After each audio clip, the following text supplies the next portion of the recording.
Senator from 27th. Thank you, Mr. President. The senator from the 8th brought up Jim Doyle quite a bit in her opening remarks about the budget. Jim Doyle this, Jim Doyle that, Governor Doyle this, Doyle deficit, Doyle everything. Governor Doyle is no longer governor. In fact, he's retired and happily living in my district. So quit picking on my constituents. It doesn't really, truly, if you think about it, Democrats picked on Governor McCallum and Governor Thompson, and Republicans picked on Governor Doyle, and so on and so forth. It doesn't matter where we've been. What matters to the people of Wisconsin right now on both sides of the aisle is where we're going. Where are we going as a state? And where we're going as a state right now, in our opinion, isn't the right direction. Where we're going as a state right now is driving us off a cliff. This budget, much like the legislation we've dealt with in this chamber, is based on fear and paranoia. It's based on disinformation. It's based on falsehoods.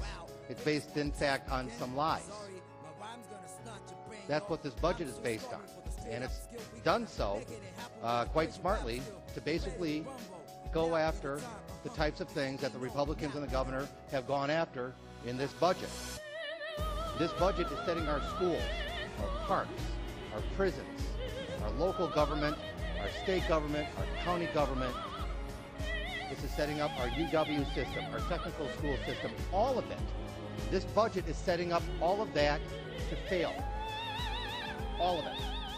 And if in fact Governor Walker is here from 2 years from now, I guarantee you he will be back talking about how bad our K-12 education system is. He will be back talking about how bad our technical school systems are. He'll be talking about how the state parks have just gone to pot, so to speak. He'll be talking about how bad our roads are. He'll be talking about how bad everything is in the state of Wisconsin. See, it's really quite simple. If you look into this budget, you can see 2 years from now if Governor Walker is still here. First of all, you go after collective bargaining. And the reason why you go after collective bargaining is it's a lot easier to get rid of a public employee at the local level or the state level if the union isn't strong. And the reason why they want to go after the public employee at the local level and the state level is so it's easier for corporations to come in and take over those jobs.